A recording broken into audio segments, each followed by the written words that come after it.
Let's begin with a brief introduction to the man at the center of this investigation. Toyotomi Hideyoshi emerged in the late 16th century during Japan's tumultuous Sengoku period, a time marked by civil wars, shifting alliances, and dramatic power struggles. Unlike many of his contemporaries born into noble families, Hideyoshi's origins were humble, which makes his meteoric rise all the more fascinating.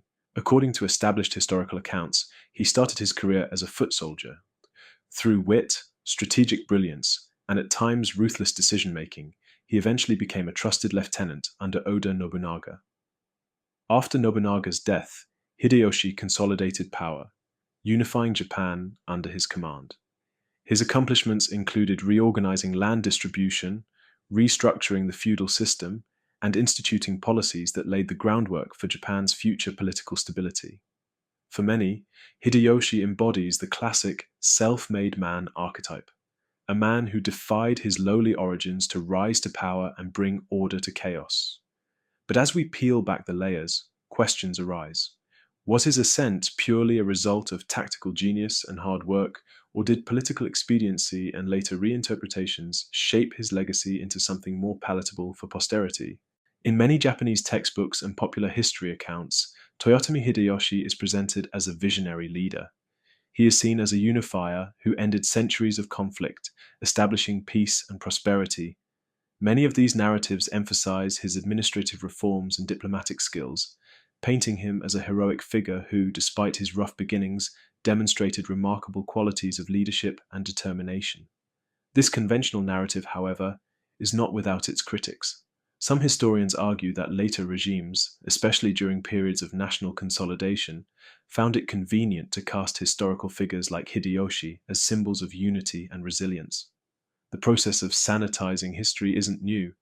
Heroes are often idealized, their missteps downplayed, and their more controversial actions either omitted or justified. For instance, aspects of Hideyoshi's rule, such as his strict policies towards various social classes and his military campaigns, are sometimes glossed over. Critics point out that his campaigns in Korea, for example, involved brutal conflict and high human cost, a topic that can be downplayed in narratives that seek to exalt his achievements. Our understanding of history is often filtered through the lens of political agendas. One prevalent theory suggests that after Hideyoshi's death, subsequent regimes wanted to leverage his legacy for their own political legitimacy, thereby reshaping records and public perceptions. Such ideas are not new, and they prompt us to ask, how much of the legendary image is true, and how much has been amplified or even fabricated to serve later narratives? Let's dive deeper into these controversial questions. Now we confront the burning question: are the widely accepted legends about Hideyoshi fact, or have they been carefully curated over the centuries? First, consider how history is written. Historical narratives are often shaped by those in power, and as such, what is preserved in textbooks and taught in schools can be very selective. In Hideyoshi's case, documents and records from his era were later curated by regimes that had every reason to glorify national unifiers. This is not unique to Japan. Many historical figures in different cultures suffer from similar reinterpretations. Historians have long debated the nature of Hideyoshi's rule. Some contend that his policies were not solely designed to unify Japan, but also to centralize power at the expense of the common people. For instance, Hideyoshi's land surveys and the subsequent rigid class structures ensured that wealth and power remained concentrated among the elite. Could these actions also be viewed as autocratic or even tyrannical? Were they necessary strategies for nation building, or were they convenient measures that eased the transition of power for subsequent regimes? Consider the possibility that the sanitized version of Hideyoshi has been intentionally polished to emphasize his role as a unifier while mitigating the darker aspects of his rule. Some revisionist scholars point to letters and records that suggest Hideyoshi engaged in politically motivated purges and harsh penalties against those who opposed him.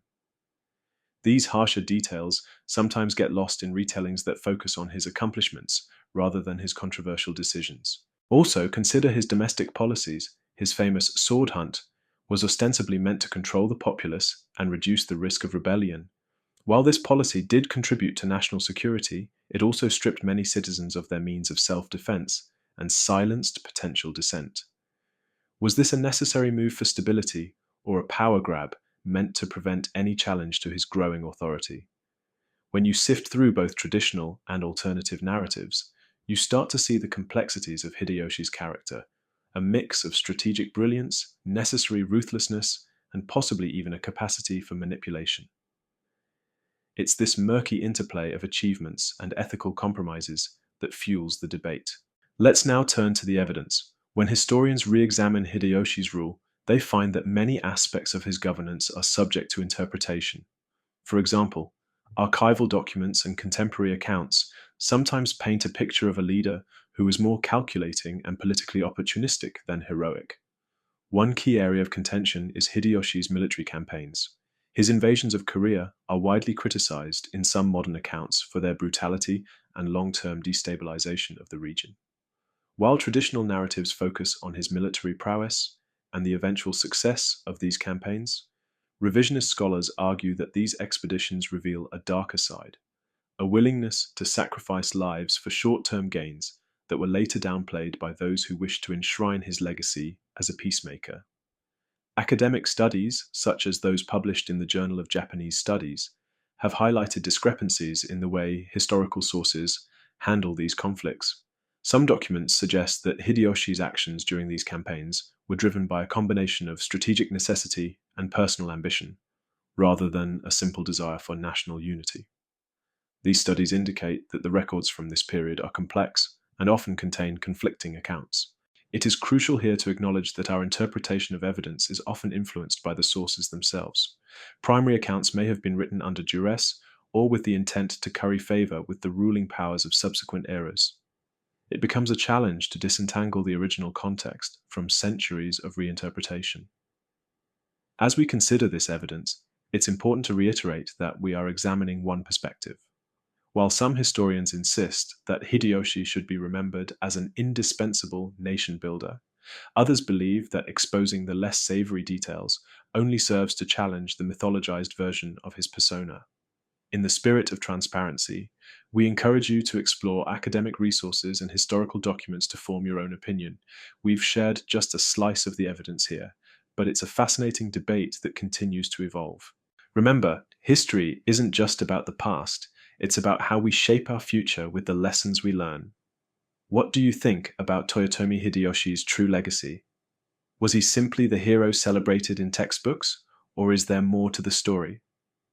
Let's continue this discussion in the comments. Your voice matters. And if you enjoyed exploring these controversial questions with us today, please subscribe to our channel. We have plenty more in-depth historical analyses and debates coming your way. Hit that like button if you believe in questioning conventional wisdom, and share this video with friends who love exploring history beyond the surface.